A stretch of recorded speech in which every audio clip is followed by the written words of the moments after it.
Z, What it do, Jack? I don't want to brag on myself too much, all right? But let's just say my lady has some friends. My lady's friends are aware of some of the behaviors I have, and there have been instances where they're like, oh my God, why can't I have a man who does that, right? Okay.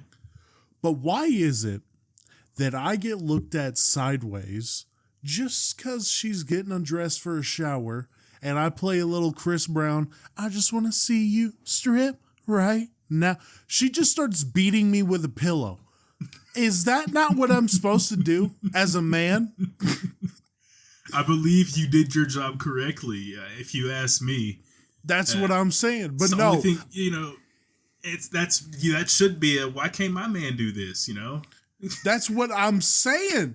But no, I'm singing along. I'm sitting there. I'm doing a little dance. Just open my eyes to just pillow against. I could just imagine, say my name, and then just fucking, it's like, what did I do? What did I do? Thing. I do. And she always is like, don't be a pervert. And I always tell her, lads, use this because it's the truth. You're not a pervert if it's the chick you're with. That's all I'm saying. That's not perving. Then That's it's just acknowledgement, recognition, that's admiration. That's acknowledging what the good Lord has blessed me with. You know what I'm saying? Absolutely.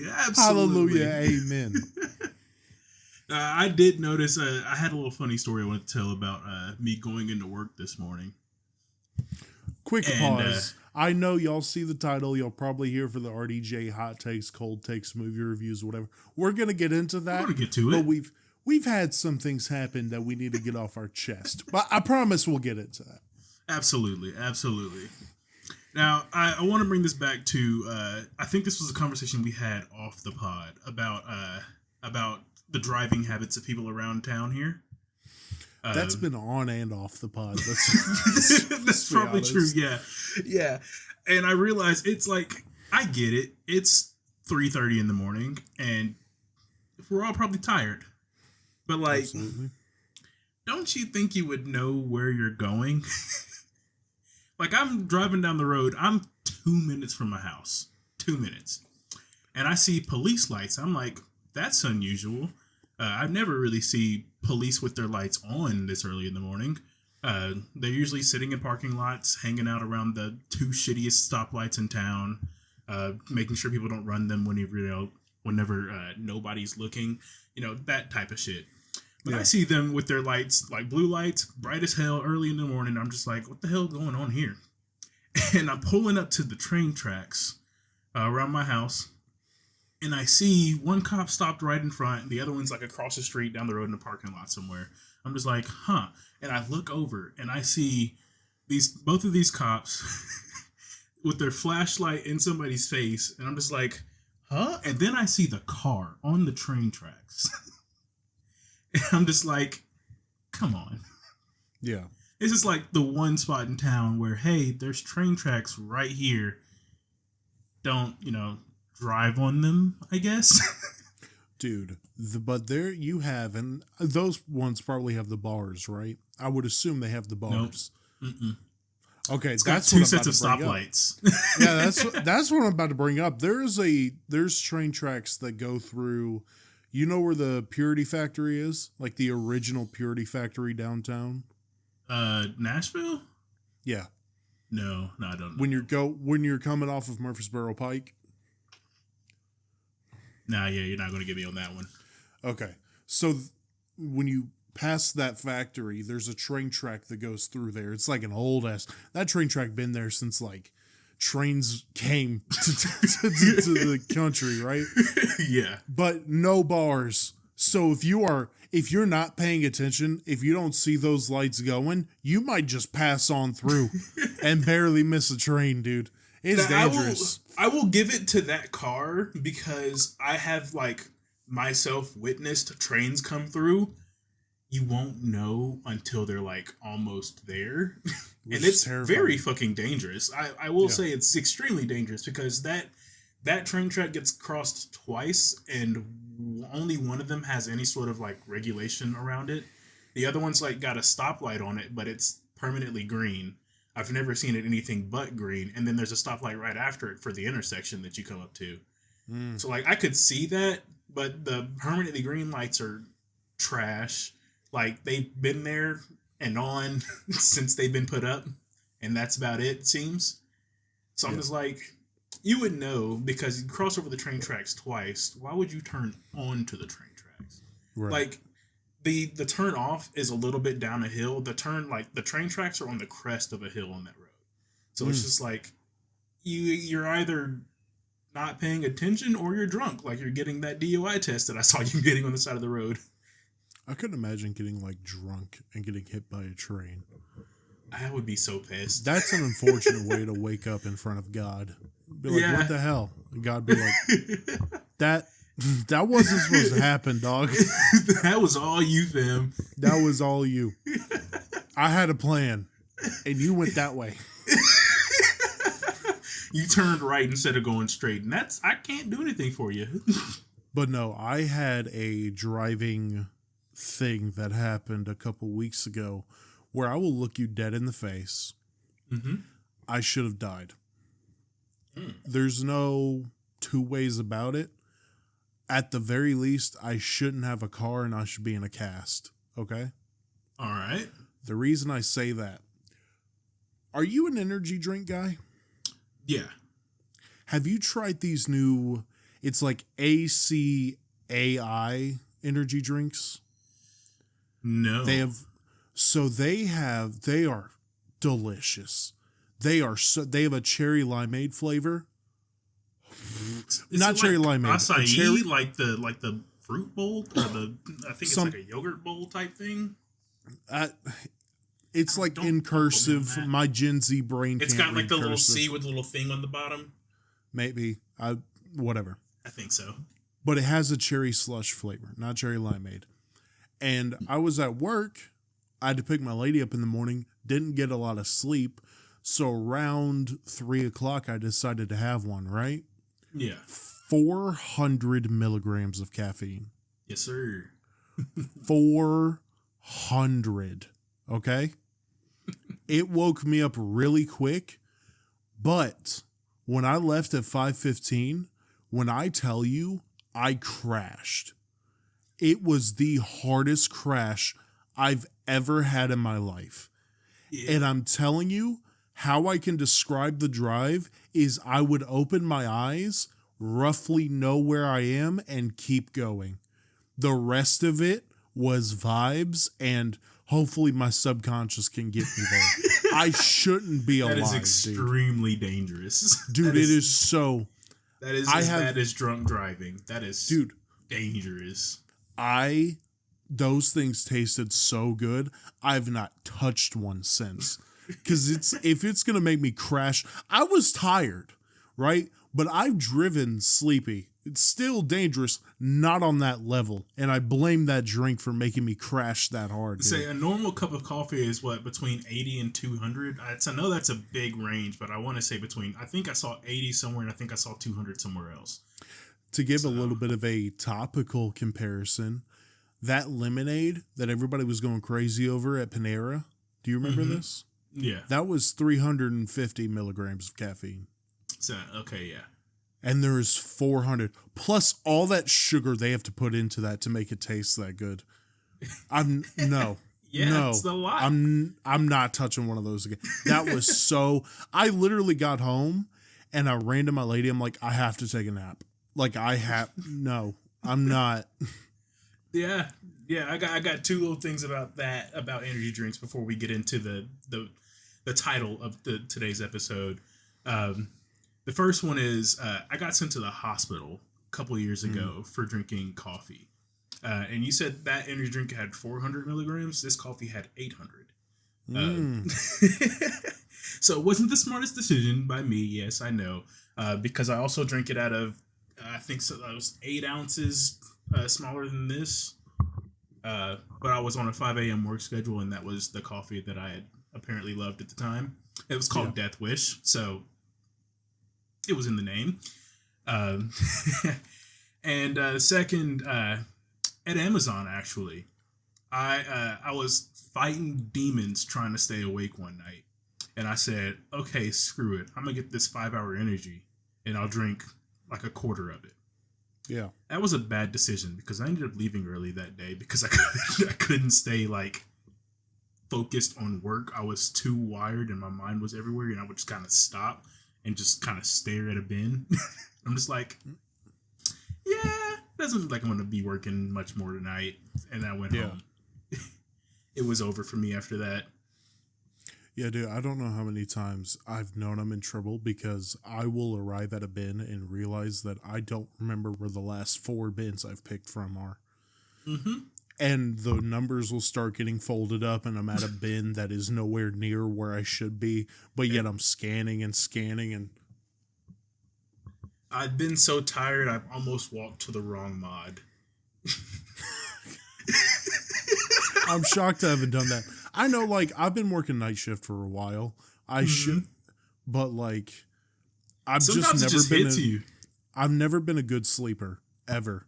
Yeah. So yeah, I mean, I've been up since 1:00 this morning. So yeah, it's been bad. But officially, before we do start the whole RDJ talk, do you mind if I talk about another plumbing situation that has gone down in this house? Yeah. Okay. So, a couple weeks ago, and I don't know if I announced this story on the podcast, but a couple weeks ago, me and the lady go downstairs, and in the laundry room, on the wall, right next to the door, we see drips of water coming down after we took a shower, right? Yeah. Whatever. Call, someone comes in the morning, and the issue he finds is there is no pipes running over where that leak was. Any pipes connected to the toilet, the sinks, the shower, nothing. They are all on the other side of the laundry room. So, the theory was that rainwater was leaking in through the roof, going into the wall, and coming out right there. That was the theory. Okay. And he told us, just watch it. We said, I got you. We concluded that it's not rainwater because it was only happening when we would shower. Fair enough. I call, try to get someone down there.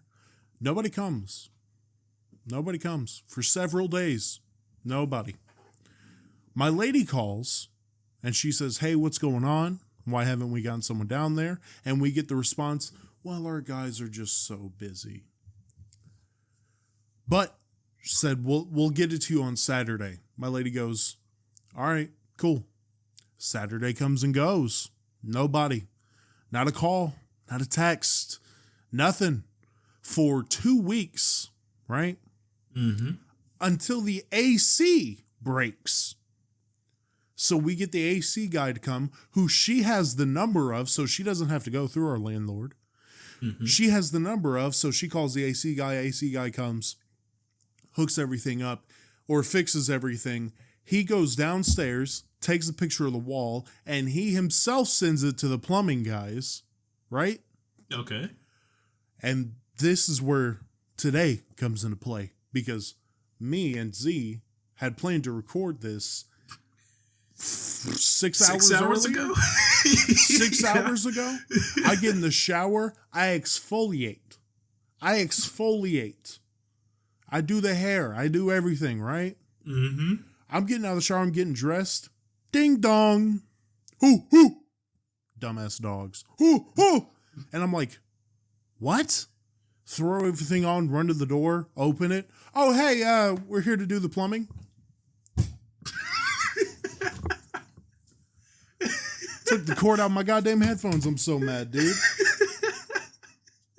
Had to hit him with that. Thanks for the call, I guess. Shit. I guess I knew you were coming. Yeah, would have loved some notification. Why is it when I don't call, you come? Anyways. That's your sign to stop fucking calling, let the house fall apart, and then get free rent out of it, I guess. I don't know. Maybe. But they go down there, right? And they just say, fuck it, we're going to cut into the ceiling. They say the same thing. Yeah, there's no pipes running over here, so we don't know what it would be. They cut into the ceiling. It is an HVAC pipe, that connects to the AC that takes water and dumps it outside. It's not anything to do with our shower, toilet, sinks, none of that. It's the AC. But what makes it weird is you said it only happens when you shower. I don't know. Maybe it was just a coincidence, I guess. Right? Yeah. But this is what happened. I told y'all or mentioned it, we were dealing with a rat issue. I had to replace the drain hose on my washer about 3 times. We had to replace a piece on the water heater once because this thing was just chewing to get some water, right? Yeah. Apparently that was its stream in this little forest of its home. Because it went up there and it took several bites out of that pipe. All the way down. It stretches across my entire laundry room. It took bite after bite after bite. Really? Yeah. Now, the last thing that aggravated me about this, they decided to come at 1:30. Or not 1:30, like around 1:20 or whatever. Yeah. I have to leave to go pick my lady up. And when they start discovering all this, I'm like, hey, I have to leave to get my lady in about 45 minutes. Don't think you're going to be done by that time. And he said, yeah, no. And I said, so like, let me know the details and then y'all can come back tomorrow morning. And he was like, why don't you put the dogs up, leave the gate open your garage, and we'll just go in and out right there, get it done, yada, yada, yada. And I was like, I don't think y'all are going to like take off with anything. So yeah. I'll just, sure, whatever. The problem with that, you've been in that bottom garage. Mm-hmm. We have shut that door as far as it'll shut and then packed underneath with leaves, sticks, dirt, because if we don't, it's at the bottom of a hill. So when it rains heavy, it'll flood the garage. Yeah. So we've packed that, plus we've put a bunch of shit just up against the garage. So I'm like, I guess I got to move all that. Mm-hmm. So after I've taken a shower, exfoliated, did the hair, did the beard, I have to go outside and just start shoveling all this crap out of the way. I have to get a shovel off to start digging because we packed it, dude. That garage was not coming open. Just clearing. I get inside, arms covered in dirt. Whew. And he says, yeah, the plumbing guys are just going to come tomorrow. Bruh, what are we talking about? What are we doing? It's supposed to rain like what, all this week? Yeah, which by the way, that's because I was supposed to mow the yard this week, but my goddamn 250-year-old lawnmower can barely mow the dry grass. Oh my God, dude. When it rains, it pours, Jack. When it rains, it pours. He's a nice guy. Everybody that comes works on our place, we've had one bad interaction with one of them. The rest of them, good people. But when I tell you that I got up there and my little sister laughed at me because they went back downstairs and I turned around and she was sitting in the living room and I looked at her and I went,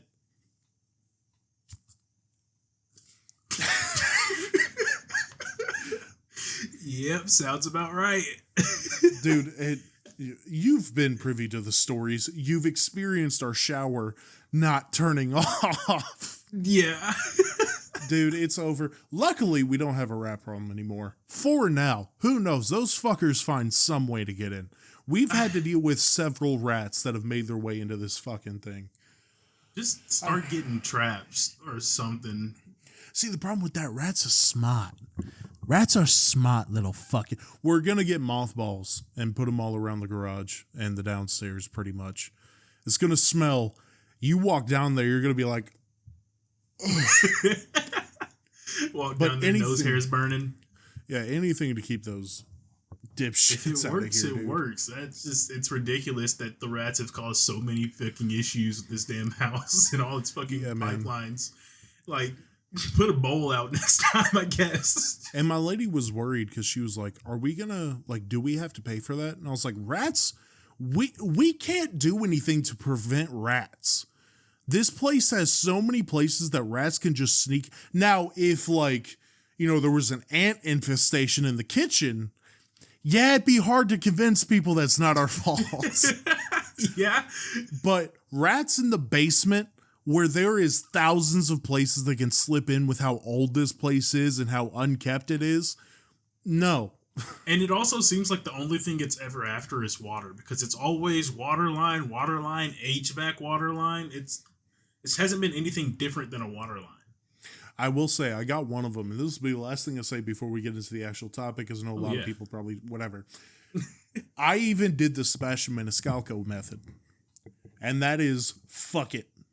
I took 2 slices of bread, put them on a plate, soaked them in antifreeze, and I just put that bitch down there. And I went down there the next morning, 1 slice was gone, and I was like, I'm gonna find your little bitch ass, and you gonna be dead, because that shit ate you from the inside, dumbass. Guess who's not freezing tonight? You, bitch.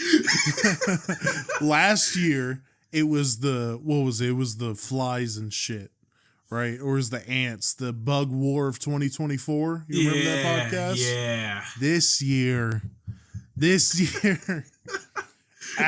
Rat King is in town. But all that being said, let's get to the actual topic of today's episode. Ladies and gentlemen, boys and girls, and everybody in between, Robert Downey Jr., known for, before Iron Man, he was known as a crack addict. Big cocaine guy, right? Did you read up on any of this? I did have some sort of semblance of that knowledge. Yeah, he had a bad issue. But if you go up to a casual person, you say, hey, do you know who Robert Downey Jr. is? They go, no. And then you show them a picture of Tony Stark and they go, oh, yes. So me and Z wanted to find out, is Robert Downey Jr. only good in the MCU? Is that why he took the mantle of Doom now, or a version of Doom, right? Or is he good in whatever movie he does? So we took 3 movies. You see him in the thumbnail: Due Date, Tropic Thunder, and Sherlock Holmes, to really see this guy's range. Z, which movie would you like to start out with? I would like to start with the one I have the least amount of notes for, which would be Due Date, actually. Due Date. And it's mainly because Zach Galifianakis, man, can he play a great hateable character? All right, let me do a quick little rundown in case none of y'all have seen the movie Due Date. All right. So Due Date is a road trip movie starring Zach Galifianakis and Robert Downey Jr. Basically what happens, they both get kicked off a plane, or RDJ gets kicked off a plane. I think both of them get kicked off the plane. Yeah. RDJ's bags is on the plane and he can't get a hold of them and he's trapped. Zach Galifianakis rents a car. They go across the country. Robert Downey Jr.'s wife is pregnant. That's why he's wanted to get home so bad. Cue the shenanigans. And let me tell you something. I remember this movie being a lot better than it was. I'm going to be honest. The first time I watched it, I thought it was funny. I thought it was a great time. The second time I watched it, I'm like... And you mentioned Zach Galifianakis, and let me just say this one thing. Yeah. Was it just back then, because you had the Hangover movies around this time, was it just, let's cast him as the dumb younger guy, you know what I mean? The unself-aware child character, you know what I mean? Yeah, I mean, I see what you're going for, but also, like, he just plays those roles so well. I mean, he does, but it's throughout, like, when you watch Due Date especially, I hated his character. Yeah, I mean, he spent all his money on weed. Yeah. And then at the end, we'll get to that, but it's, oh my God, dude. I think his character just ruined the movie, ruined the enjoyment. Because I know you said he plays it so well, and he does, but my God, if there wasn't some points in the movie where I'm like, when he left him at the stop and decided to bail, I was like, dude, you have every right to just keep going. Just go. And he's like, man, I have to go back and bring him donuts because he left his dad. Toss his dad overboard and go. You see how he almost threw his dad over the fucking highway. Said him a little prayer.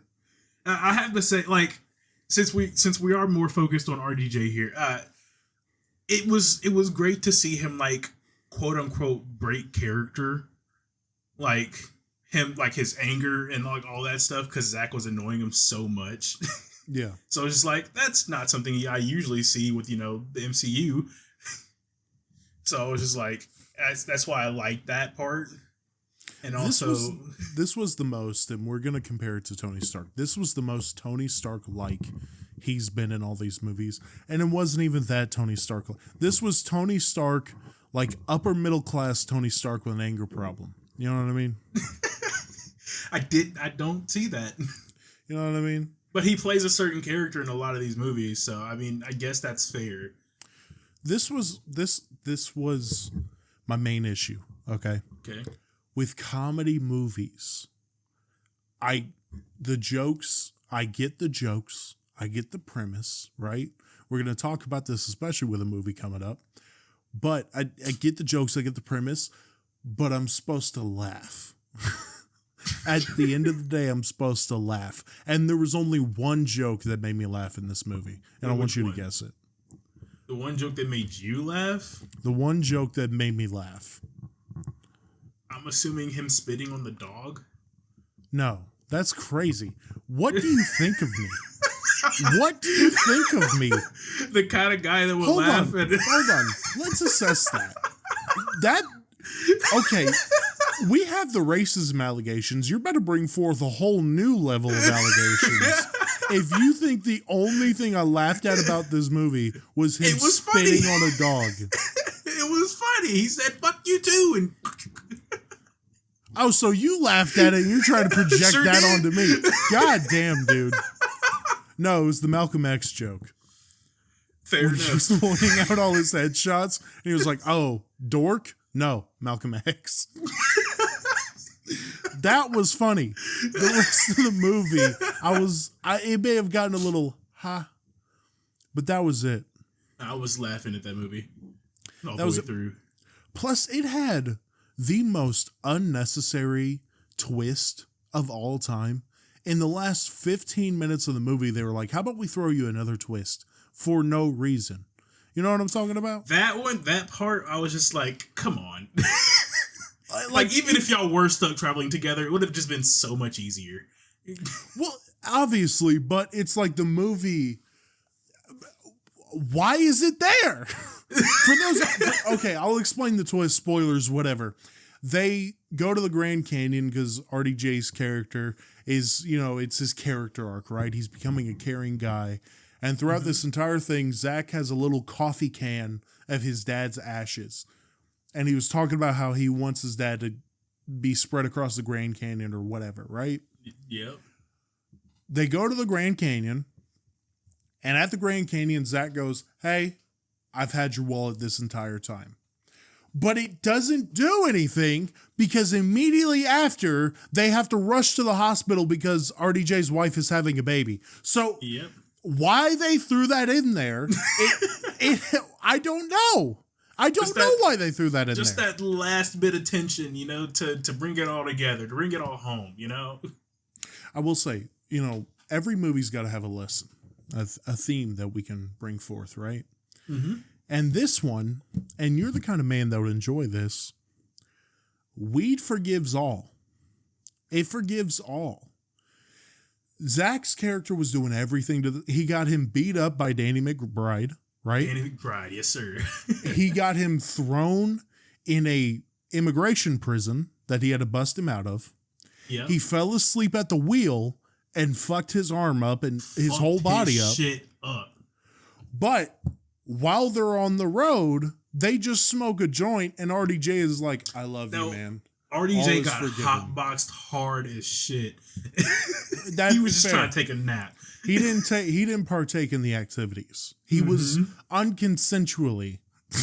And then eventually, hotboxed. I guess, consensually, because he was so high. He was just like, I love everything. Which, by the way, one of the worst scenes I've ever seen to like show to someone bring it all being together. High. No, show someone being high, because it was like, okay, they're at light speed, and all of a sudden Zach Galifianakis is a gorilla, and I was like, That was kind of weird. Do the scriptwriters know what drugs are? But that part was to tie back to the dream that RDJ was describing at the beginning of the movie. Yes, when I heard that dream, I kept thinking back to like, oh, there was a bear holding my baby. And I was like, Zach Galifianakis is in this movie. You know? So yeah, it makes sense. But also, like, what other movie do you see RDJ punch a kid in the stomach? That was a phenomenal scene. I was watching that. I was like, clock him. And he did. And I went, holy shit. He did it. I was like, he's a better man than me. Oh, wait, no, he's not. Yeah, dude, straight in the stomach. And the kid shut his mouth for the rest of the time. For the rest of the time, he said, you know what happened? Nothing? That's right. Also, listen, there's a scene where they have to sleep in the car because they don't have money to get a hotel room or whatever. And let me tell you, lad, something. You got to perfect the silent stroke. All right? If you're going to be in a situation where there's people around you and you need to be quiet, maybe you're sleeping next to your buddies, you're sharing a hotel room with one of your friends, you can't be doing that, all right? It's too loud. You got to go silent, right? You're with me, Z, right? I feel like that whole like past 30 seconds tells me more about you than I really needed to know. You tell me you're not down. You're telling me that you would rather it be loud and... I'm telling you, I wouldn't risk it at all by doing it with anybody else in the room. No.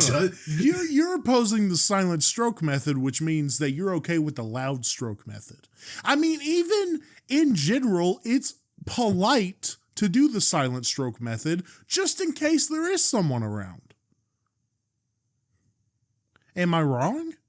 I would do my due diligence to know that I am by myself if I'm doing something like that. I'm not worried about somebody coming around because they won't be. Mr. Perfect Scenario. Not perfect scenario. Go my way. It's common fucking decency. You need to hop in the bathroom and squeeze one out. That's all I'm saying. And to do that, you need to perfect the silent stroke method. Which, lads, let me put you on game, okay? Right? Have your little thing. Don't touch. Hands off, right? Hands off until the point where it's getting close, okay? When it's getting close, just grab, all right?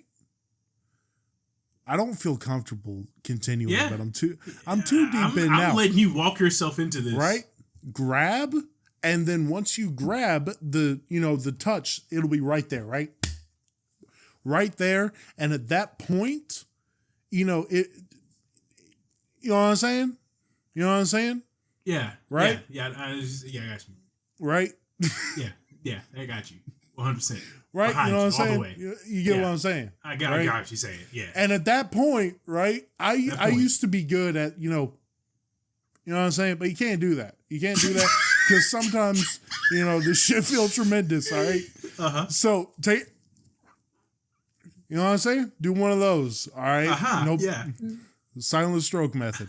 So if you're in a car next to your buddy, that's all I'm saying. All right. I got you. Tips with Jackie. Don't listen to a damn word he says. Sometimes the scenario is not perfect. All right. Yeah. Sometimes you're in school, right? We know them English teachers be fucking, and you're thinking about the English teachers fucking, and then you're like, oh no, can I go to the bathroom? Right? Because you can't. Don't silent stroke in the classroom, all right? Don't silent stroke at church. That's sinful. I know a guy who did in the classroom. Yeah, he got caught.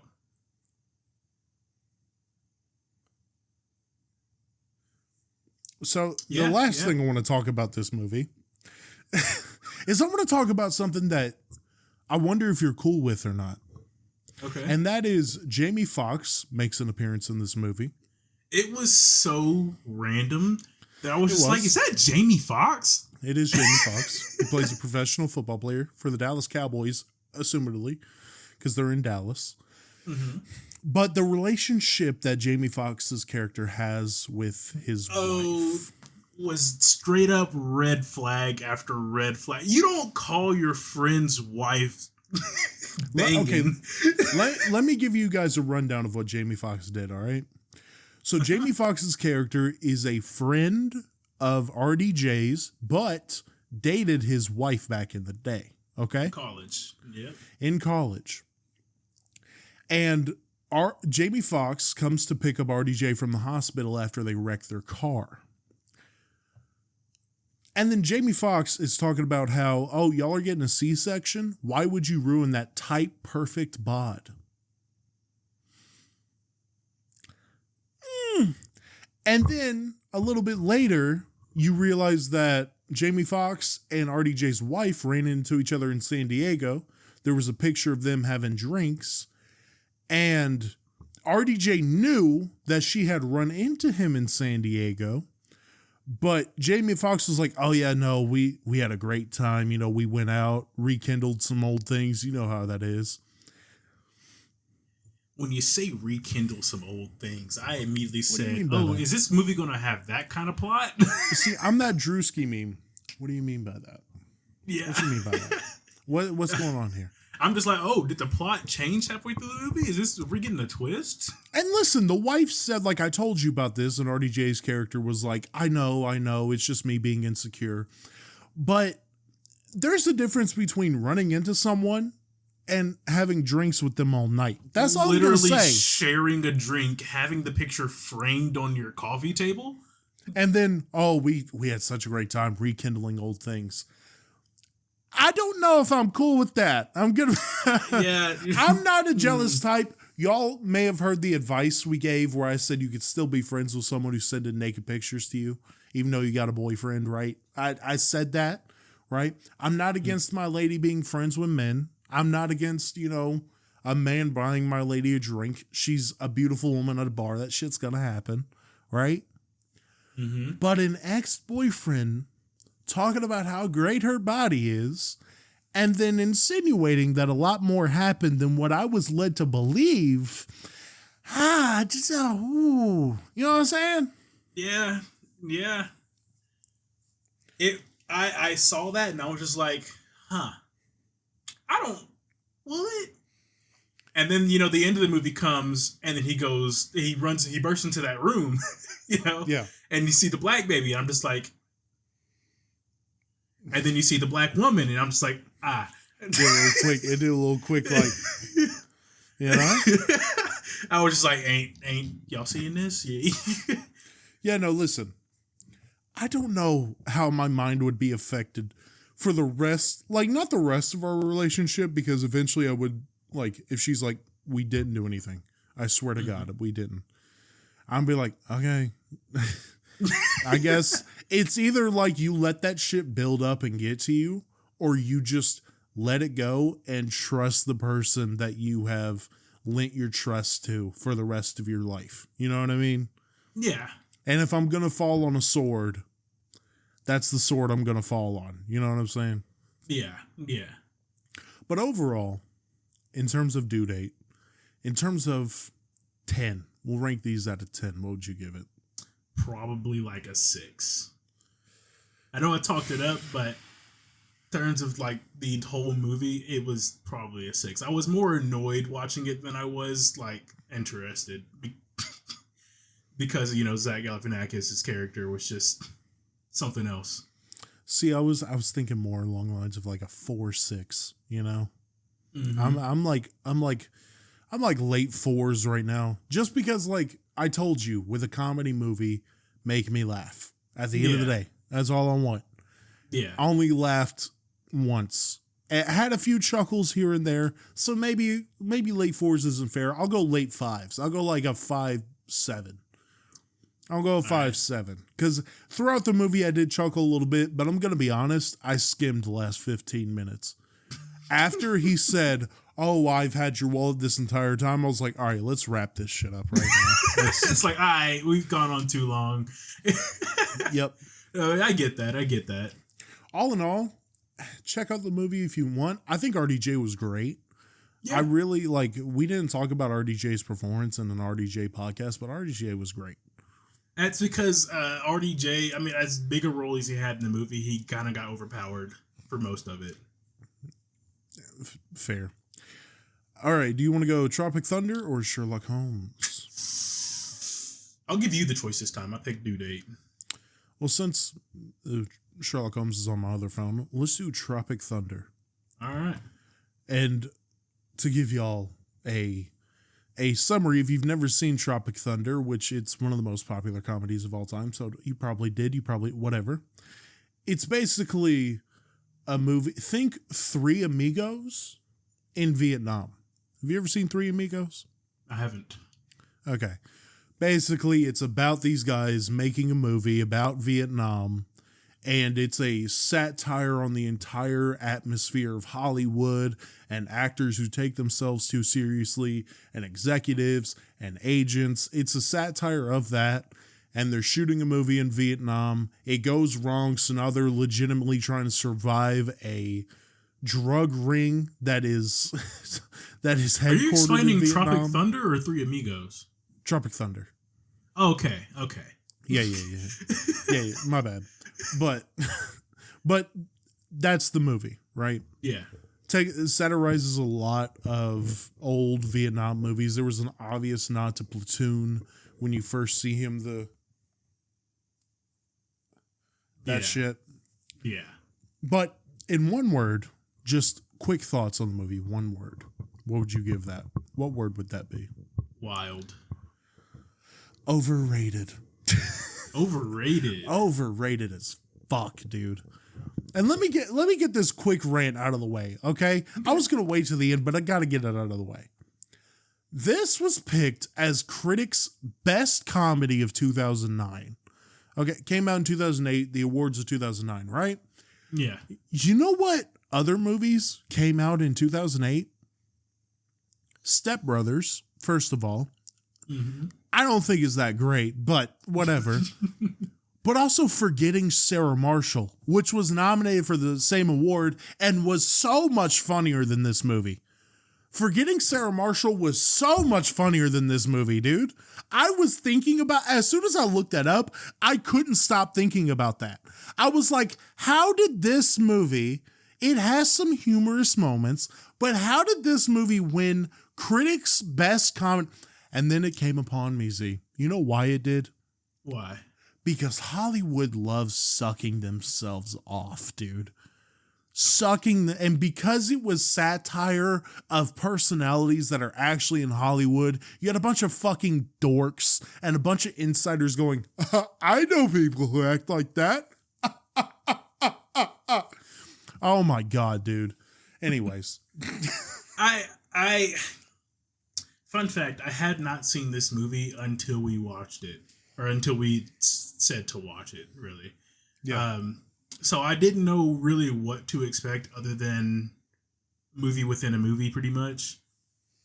So I was in it for the first time, and I think I liked it.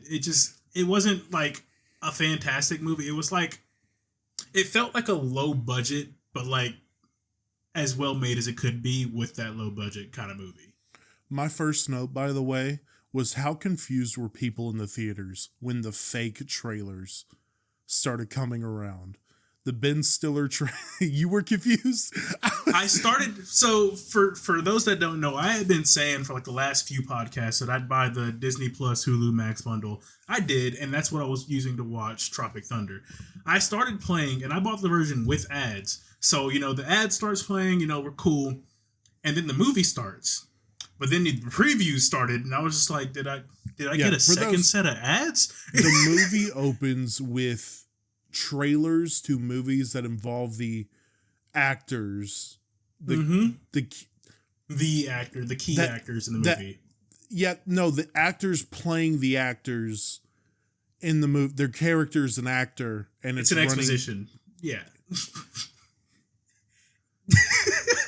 You get it. It was fake trailers. It was fake trailers from actors within the world of that movie. Yes. Yes. And I saw the green bar and I was like, what? I saw the first preview starting and I was just like, did I get a second set of ads? And then, the preview kept going and I was just like, I see.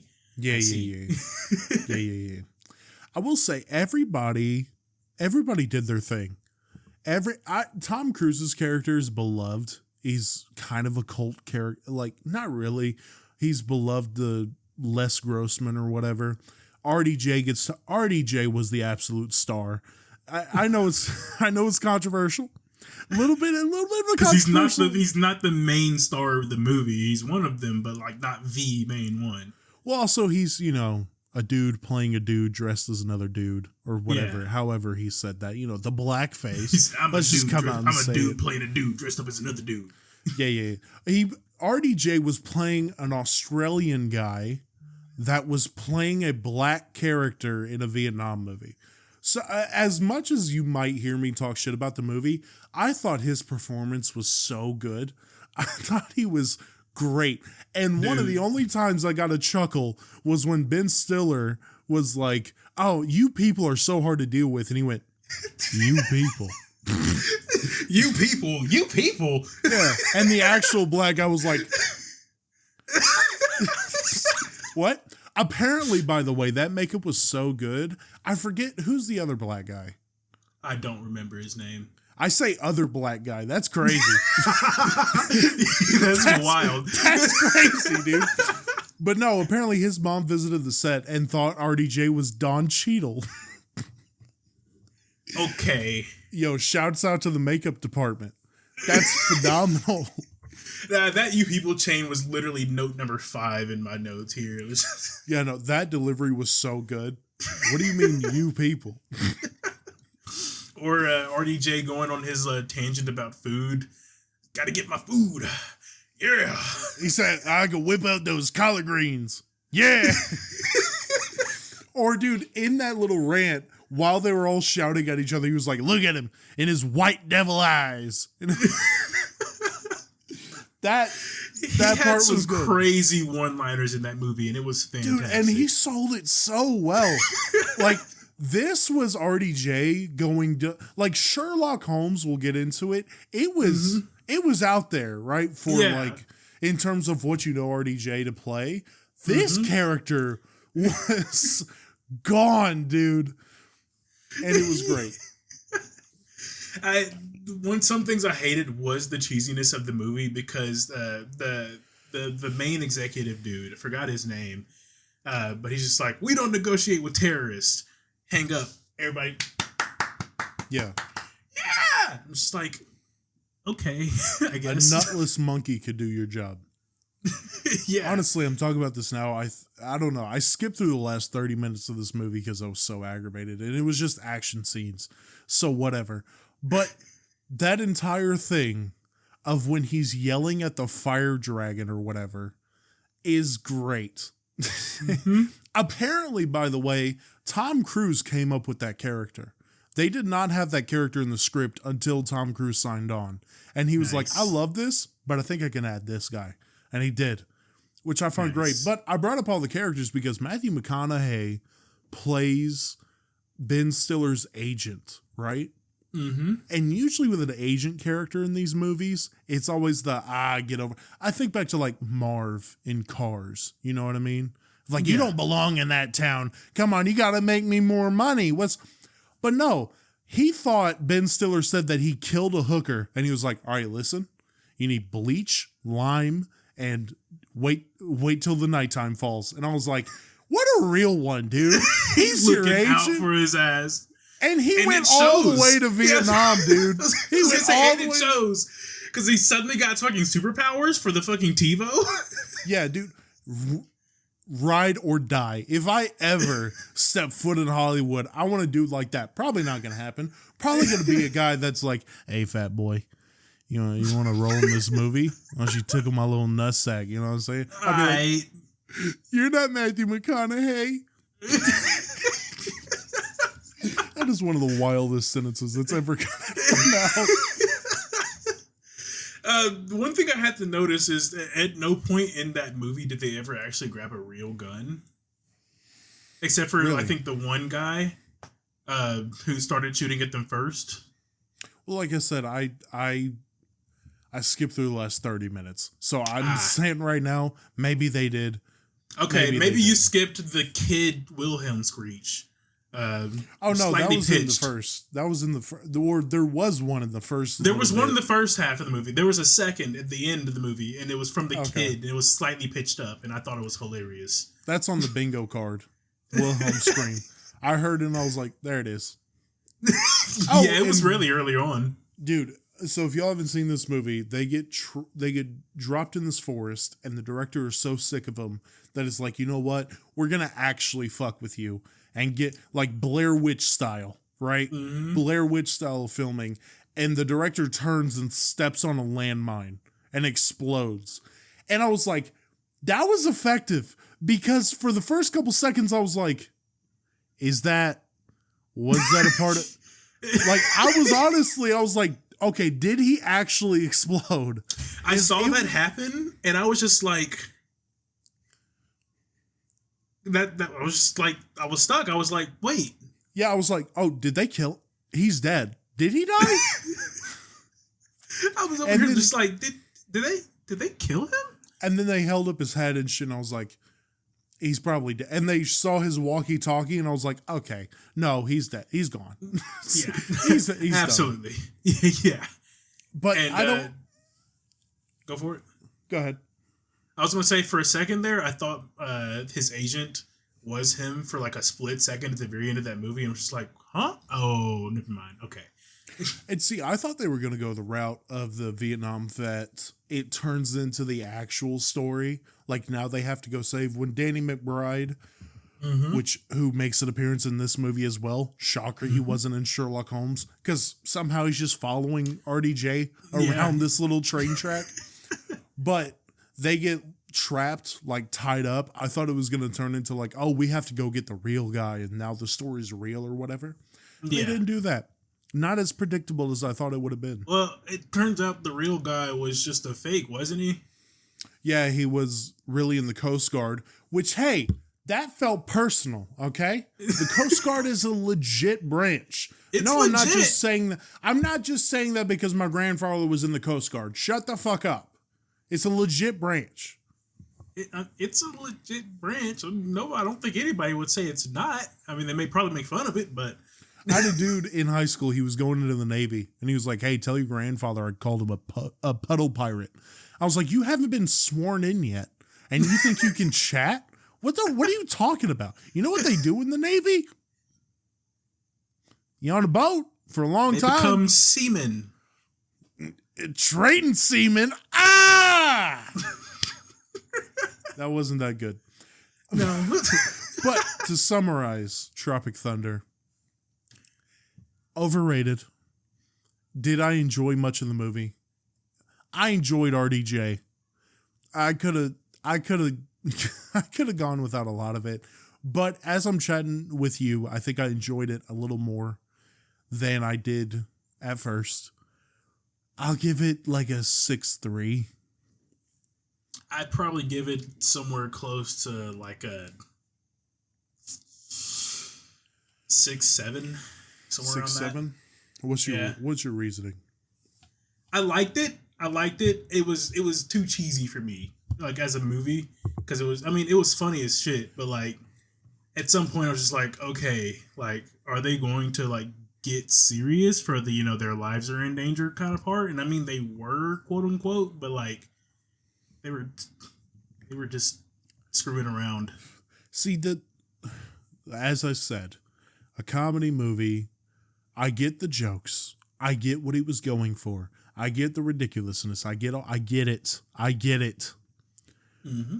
But it didn't make me laugh that much.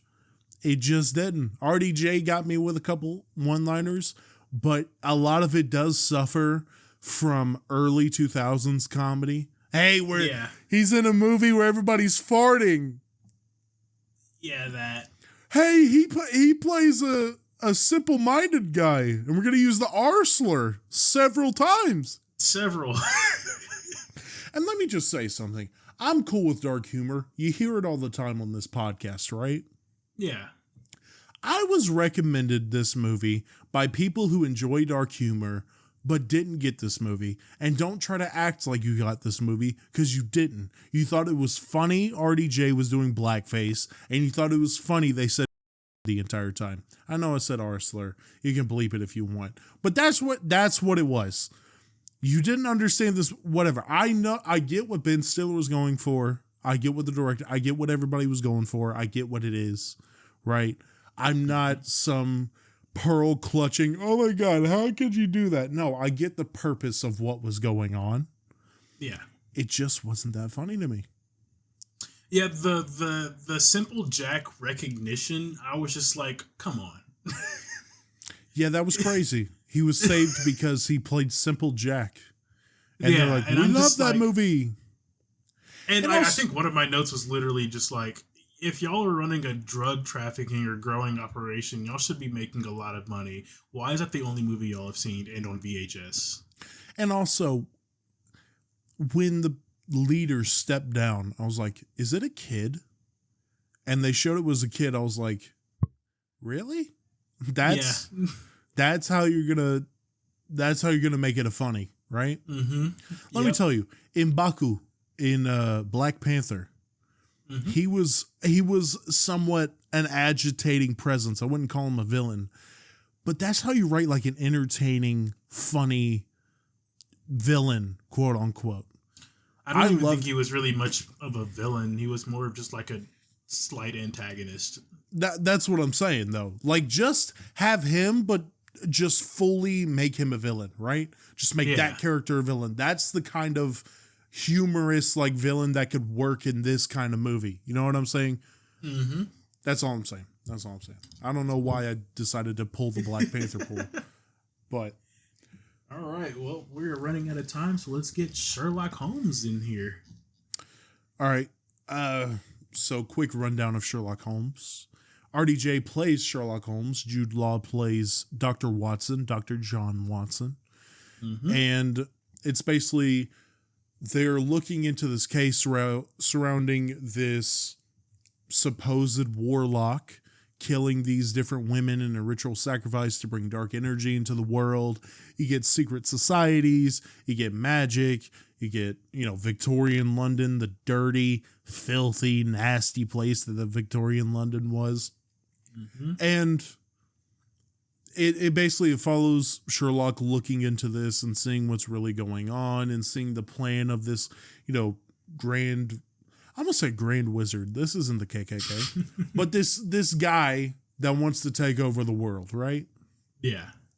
And quick thoughts, as we did with each movie. One word. How would you describe this movie? Unusual, I guess. That's a solid word. I would describe it as fun. I had a lot of fun watching this movie. I did have fun watching it, yeah. And I'm going to first because this is honestly my biggest complaint, and I'm just going to get it out of the way. I wish that Watson was more competent because everything that he figured out or did was just because Sherlock was was leading him on. He was like, all right, Sherlock, what to do next? You know what I mean? And everything that he arrived to on his own was because Sherlock was leading him on to make him stay in the game, because it's a big thing that Watson doesn't want to do this anymore and wants to fuck off with his wife, right? Fucking loser. Yeah. Gay. I think that was a point in the movie, though. Or the part of... I think that was a plot in the movie for him to do that. I think that was part of the plot for him to lead Watson on just like that. Yeah, no, it absolutely was. I'm saying that I wish that there were times where he was like, no, it should be like this or this and this and that. You know what I mean? Like, that's just usually how Sherlock and Watson is played in every version I've seen of their duo. Well, again, sure, but I would prefer it to be like that, right? I get tradition, I get whatever. I get that the movie, that's just how it is. But I'm saying, like, I just wish that it was more like... I get you have to make Sherlock look like the genius, because it's Sherlock Holmes. I get it. Yeah. But you can do that while still making... The only character around him that was competent was the chick, right? And I'm just going to call her Catwoman. Because when I saw her, I was like, oh, she was. Yeah, she was like, she's the Catwoman to his Batman. Cool. Mm-hmm. Right? Yeah. And she was great. She was great in this movie. But that's what I'm saying. I wish characters outside of her were not just like, okay, Sherlock, what next? You know what I mean? Yeah. But I think they've kind of gotten used to doing that for him because he kind of notices the things that people don't. Like, let's say I called the end of the movie towards the beginning. Like, I was just like, it's gonna be, spoiler alert, not magic at all. It's just gonna be some science trick all along. And then towards the middle, I was like, there's a little like iffy if it's like actually magic or something. I think like even one of the notes was just like, I'm just gonna call this magic, but there's no other way that could be logically explained. Yeah. And I'll describe the scene. It's the scene where they're chasing after the guy at that warehouse, where the Catwoman was about to be split in half. Yeah. And the explosions go off. But the explosions always seem to follow the movement. Like, first Watson, and then RDJ, and he's running back to her, and then the explosions sort of follow him back that way. It was a jigsaw house rather than a magic man doing shit. Yeah, and I was just like, okay, even if he did set that off for the tripwire, how would he know the movement of RDJ for those explosions to follow him? Yeah. But at that point, it's just movie magic at that point, because it wasn't magic, as they explained, but it had to have just been like movie magic. See, I fully bought into the magic for the longest time. I wasn't even thinking during that scene. I guess I assumed like, oh, this was just a trap house. Yeah.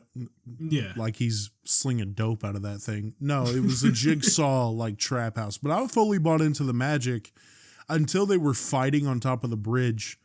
And I was like, well, he's fighting him. He's not just pop. So I was like, he's not a Vada Kedavra. Yeah, I was like, why is he sword fighting him? Isn't he a magic? Oh. Okay. Yeah. I will say, in this movie, RDJ's accent was phenomenal.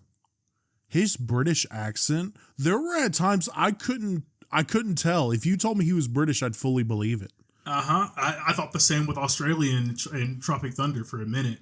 Dude, we'll just talk about his performance. It was great.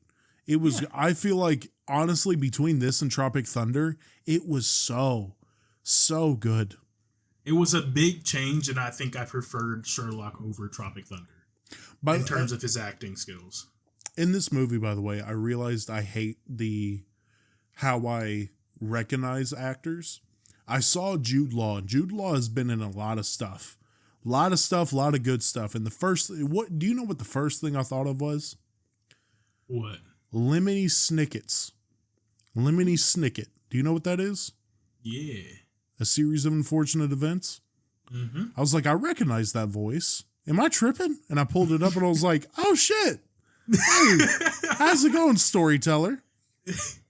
And the then amount of times we recognized Danny McBride in a lot of these movies was about the same way. I'm surprised he didn't make a cameo. I know I made the joke earlier, but he wasn't like a little vendor, like an American tourist. You know what I mean? Yeah. But no, also the main villain is Merlin from Kingsman. I was like, Merlin, it's good to see you. That's why he looked familiar. Okay. Yeah, I constantly found myself almost going, country road, take me home. I'm just like, man, he looks so familiar. I can't put my finger on it. That explains it. Which he was great. Kind of forgettable. Kind of forgettable as a villain. And honestly, I wish it wasn't world-ending stakes. I wish it was just around Britain, maybe a serial killer kind of thing. You know what I mean? It wasn't world-ending. He was trying to take over the world. His plan wasn't going to work. But yeah, he's trying to take over the world. But I mean, the big ending of the movie wasn't really like world ending. It was more so Parliament ending. Well, he was trying to take over Britain and then take over. That's what I'm saying. I wish it wasn't like the plot to take over the world. I wish, world ending probably wasn't the phrase, but the plot to take over. I wish it was just like a smart serial killer that Sherlock was chasing after. You know what I mean? I know that's fair. That might be a nitpick, but it didn't really detract from my enjoyment of the movie, but you know what I mean? Yeah, I mean, that's fair. That's fair. Now, I want to talk about a review I saw. I know we're trying to speed this up a little bit, which sucks because this was my favorite movie out of all of them. But I saw the worst review I've ever seen of a movie, honestly. That's saying a lot. But I go to Jeremy Jahns for a lot of movie reviews, right? I enjoy Jeremy Jahns' content. Mm-hmm.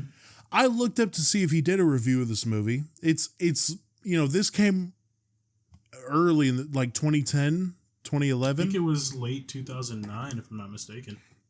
Something like that. So it was a stretch to see if he had one, but he did have one. And I watched it, and oh my God, dude, there was two things he said that really got to me. All right. Okay.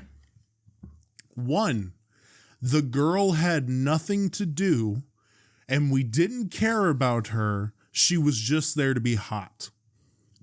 That's what he said. Did he watch the movie? I was like, what? Did you watch what? Did you just watch the trailer?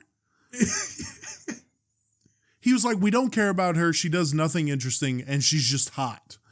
I was like, first of all, a lot of early Jeremy Jahns reviews, he just mentions about the female characters, how attractive they are, which makes me tilt my head a little bit. It just makes me tilt my head a little bit. All right. I'm not throwing any accusations. I'm just laying out the facts and tilting my head. That's all I'm doing. Yeah. Yeah.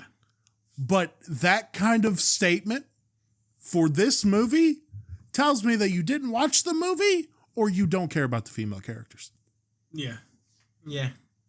It's one or the other, because if you don't realize something that is part of the main plot or the overarching plot, has nothing to do with the movie is wild. And I thought she was great. In the movie. Yeah. I loved her character leaving him chained to the bed, making him look like a pervert. I legitimately could not tell for most of the movie whether she was actually on his side or not. Like, you know how he has they had the whole tension of are you going to backstab me again or some bullshit? And she's like, no, I would never again. And I was like, she serious? Is she are they actually gonna work together? But then he's chained up to the fucking bed naked, and I'm just like, okay. His line was so good. I know what this looks like, but I promise you, the release to my chains are under the pillow. She ran out screaming. No, she was the Catwoman. That's all I could describe her as. She was Catwoman in this movie. Yeah. But the other thing he said was that Sherlock did not collect any clues during this movie. And you have no idea what's going on until the very end when he reveals it. And his exact quote, okay, Sherlock, I kind of would have liked, to know that. Did you? And again, it goes back to, did you watch the movie? So I can understand if you didn't really pay attention to the movie that you would say something like that for some parts of it. Yeah. But I think back to Inglourious Bastards, you know how there was movie guy shit, their frame setting and objects in the way and shit like that. Yeah. The way he collected clues was almost similar to just being extremely fucking subtle. Like the bathtub where the dude paralyzed, drowned, or whatever the fuck. You see him reach into the tub and then do a little thing he's checking out the tub. That comes back into play at the end of the movie. I'm just you don't realize that? He's checking out all the shit in the lab. The stone, he picks it up and he takes a little lick of it or whatever. He's clearly doing something. The movie is just asking you to think a little bit. And you're like, no, I want it handed to me. Everything you see him do comes back into play at the end of the movie that it didn't seem significant. Those are all the fucking clues he collected. Which is awesome. Exactly. I loved that, dude. When I saw that come together at the end, when I saw that come together, it was just oh, that actually did. He did want to do that. That was reasonable. Okay. Yeah. So it's just if you didn't watch the movie, sure, you might miss some of those things, but watch the fucking movie. Watch. That's all we ask. Watch the movie. Okay? Yes. But at the end of the day, I give this movie a 9, dude. I really like this movie. Honestly, out of all three of these movies, this movie is the one that I would go back to again and again and again. I loved this movie. Literally, my last note is I kind of want to watch the second one and the third one when it releases. I do want to watch. They announced a third one? There's a third one announced. Oh, that's awesome. That's awesome. And didn't even get into like the fight scenes where Sherlock is like, punch the ribs, break the ribs, cause this, fracture jaw. Okay, I called it a brain blast moment because I was just like Jimmy Neutron all the fucking brain blast. Yeah, or you can call it like, he just lays out the entire thing and he knows how the opponent's going to react and move. And I'm just like, if this isn't a brain blast moment, I don't know what is. Yeah, dude. And I know everybody memes it, but discombobulate is such a funny. It's discombobulate. There's, it was pointed out to me by Unis Honest when I was watching that, but there is a 10-hour version of that where it's literally just him going punch, break the ribs, discombobulate, and it does it. And he's like, all right, distract opponent, discombobulate. And that's the entire video. Yes, sir. But how would you rank these movies? If you kept up with the score, I guess you would know. I rank them Sherlock Holmes at 1, at a clear 1, and then Tropic Thunder, and then Due Date. That actually follows my layout as well, even from my scoring. It'd be Sherlock, Tropic Thunder, then Due Date. And to answer the question, is RDJ more than Tony Stark? Can he play more characters than Tony Stark? Obviously. Yes. He is honestly, I knew he was a great actor, but after doing this, he's even better than I thought he was. Yeah. I mean, I had only ever seen him in a few movies outside of the MCU before now. And even now, it's just like, okay, I want to see more movies with him in it. Yeah, his versatility is stupid underrated. I don't hear, like, people say he's a good actor, but the way he goes Tony Stark to Peter whatever in Due Date to Sherlock Holmes to Kirk whatever the fuck his name was in Tropic Thunder, tremendous range. But you got any last words you want to say? I do not. That was Red Light Homies. Make sure you like, rate, and share. Subscribe to the channel. Follow on all the platforms. That's what I say. That break we took really fucked my brain up, dude. Follow on all the platforms. Yeah. Subscribe on YouTube, everywhere you get your podcast, and make sure you like, rate, and share. Especially rating. Leave a 5-star rating. Z, what's a 5-star rating these people could leave? Man, these guys really love to suck off RDJ, don't they? 5 stars. What's with the glazing? But sharing as well, whether it's clicking the crooked arrow, sharing to whatever platform you want to share to, or word of mouth. Word of mouth is very, very important. Z, if the friend comes up and says, hey, I enjoy RDJ, I enjoy these movies, I want to see people talk him up, what do these people say? Well, you can tell him to head on over to the boys, Jackie and Z at Red Light Homies, where they talk about some of the movies he's been in and get him a little glaze off the top, you know? Absolutely. This was the homies, Jackie and Z. That's me. And we'll see y'all next Monday. Peace out.